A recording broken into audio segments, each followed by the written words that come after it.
Le passage tiré de la nouvelle Qui sait, écrite par Guy de Maupassant, est intéressant grâce au fait qu'il agit comme un préambule par rapport aux événements qui vont se dérouler dans l'histoire. On y apprend d'entrée que le personnage principal réside dans une maison de santé, et que, comme il le dit, il y est rentré volontairement par prudence, par peur. Cependant, on peut se demander s'il n'était pas convenu pour ce personnage principal de finir dans une maison de santé. Après avoir lu l'intégralité de la nouvelle, et surtout l'épisode du mobilier qui disparaît puis réapparaît, on peut se poser des questions par rapport à la santé morale de ce personnage principal.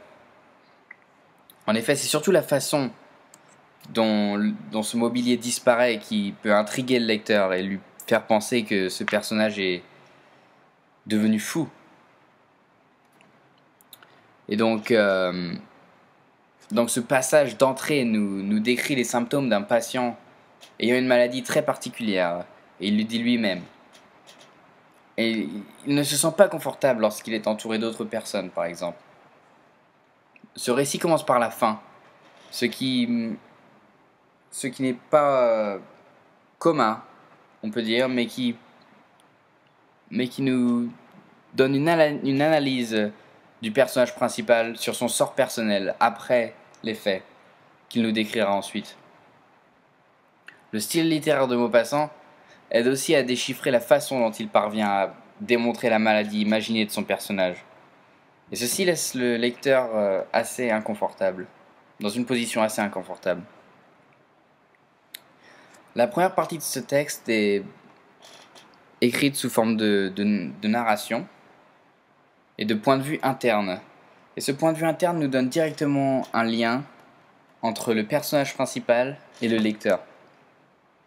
Le lecteur est ainsi plongé dans la façon de penser de ce personnage principal, dans son aspect moral. Par exemple, l'utilisation de majuscules dès la première phrase de ce passage. Je cite « Mon Dieu ». Cela donne un sentiment d'importance, de gravité par rapport aux événements qui vont se dérouler ensuite. Le fait que la raison pourquoi Maupassant commence par cette expression est pour emmener directement le lecteur dans l'action. Et cette expression est souvent affiliée au malheur, au problème. On se demande vraiment ce qui va se dérouler. Et ça lance l'intrigue de cette nouvelle. Et le lecteur est directement pris à partie par le personnage principal, grâce à l'aide de questions rhétoriques comme « mais le pourrais-je ? L'oserais-je » Bien sûr, le lecteur n'a pas réponse à ces questions, mais ça donne directement un lien entre le personnage principal et le lecteur, qui se sent vraiment incorporé dans l'histoire. Donc, comme je l'ai dit précédemment, le point de vue du texte étant interne, le personnage principal réfléchit sur lui-même et sur les émotions étranges qu'il ressent. Et le lecteur, de ce fait, est capable de ressentir et de comprendre ces émotions. Peut-être pas comprendre entièrement, mais avoir un ressenti sur ce que le personnage principal lui-même ressent. D'entrée, l'incompréhension est transversée par le personnage principal sur le lecteur. L'utilisation prédominante de ponctuation accentue l'incapacité pour le personnage d'expliquer le phénomène étrange qu'il ressent. L'utilisation de points d'exclamation et d'interrogation montre que le protagoniste est perdu dans son malheur, et l'abondance de virgules crée des phrases longues qui accélèrent le rythme du texte et produisent l'effet d'un personnage principal qui ne sait plus où donner de la tête. On le sent perdu, on le sent fou. Et c'est sans doute ce que Maupassant essayait de nous donner grâce à cette ponctuation. Le monde imaginé par l'auteur se trouve dans la tête du personnage principal. Maupassant décide d'introduire des champs lexicaux, comme celui de la folie et de l'incompréhension, qui soulignent l'état critique et mental dans lequel le personnage se trouve.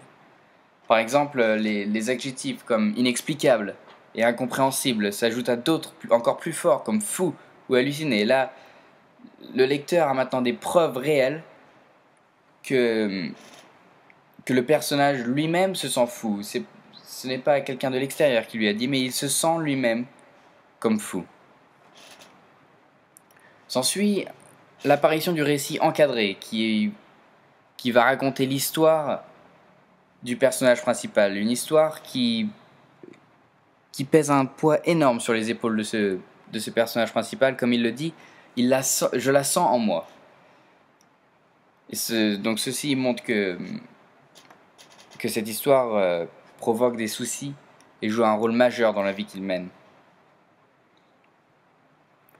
Le personnage principal nous conte son histoire autobiographique à l'intérieur de ce récit encadré.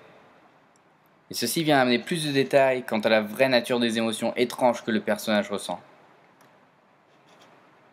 Dans cette deuxième partie, les questions rhétoriques sont toujours plus présentes.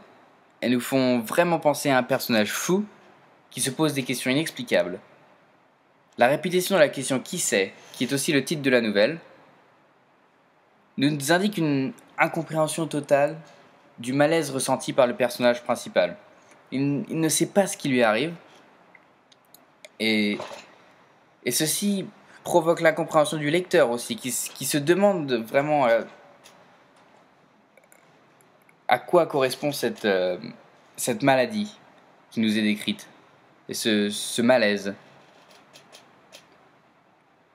Le champ lexical de l'agacement, avec par exemple les verbes fatigué et énervé, affiche la morosité du patient qui ne comprend pas ce qui lui arrive. Le choix de l'auteur d'ajouter une hyperbole, comme j'y agonise indéfiniment, surligne le mal-être ambiant que le personnage expérience par rapport à cette maladie dont on ne connaît la provenance. Une autre hyperbole, comme cette immense foule, montre un sentiment de débordement moral chez le personnage. Il est perdu, il nage dans une incompréhension totale. Aussi, les nombreuses négations tout au long du texte montrent que le personnage principal ne peut lui-même répondre à ses propres questions. Ceci ajoute des éléments étranges qui font poser des questions au lecteur lui-même quant à la personnalité de ce personnage principal.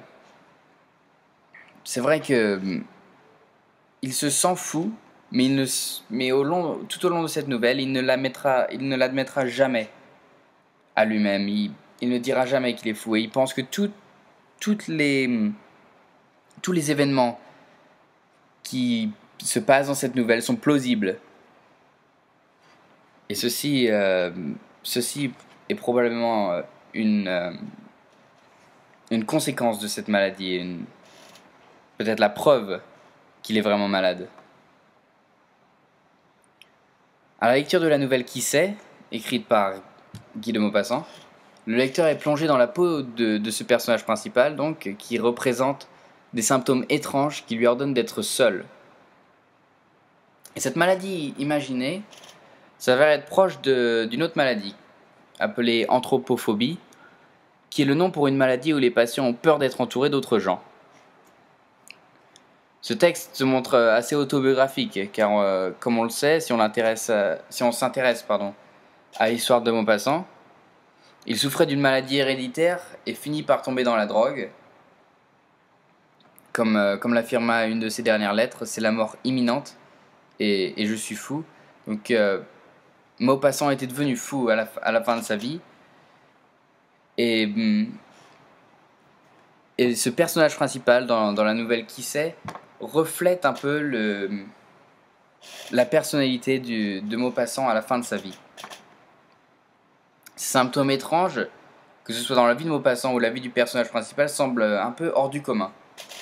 Et ceci peut se lier à toutes les autres nouvelles que Maupassant écrit, où l'on n'a jamais de vraie rationalité. Par exemple, dans la nouvelle La Main, cette main imaginaire qui arrive à marcher, qui arrive à marcher et à tuer par exemple l'anglais Jack Rowell. On sent vraiment un monde imaginaire créé par Maupassant et un peu de folie. Et dans cette nouvelle, la folie est prédominante car c'est le thème principal de la nouvelle de Guy de Maupassant. Mais néanmoins, ce personnage se termine avec une phrase qui nous fait réfléchir. Cette phrase, c'est « Il y a beaucoup de gens dans mon cas ». Ceci pourrait suggérer que Maupassant, non seulement se ressentait malade, mais sentait que sans doute la société était malade.